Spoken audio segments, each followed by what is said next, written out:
বৃত্তচাপ আমি এখানেও বানিয়ে দিচ্ছি একটা,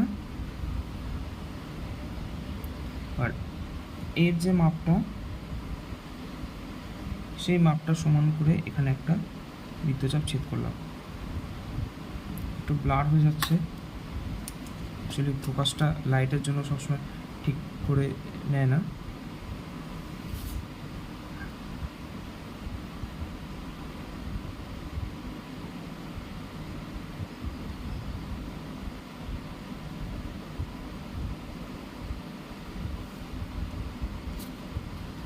এবার আমি এই দুটো পয়েন্ট যোগ করে দিচ্ছি।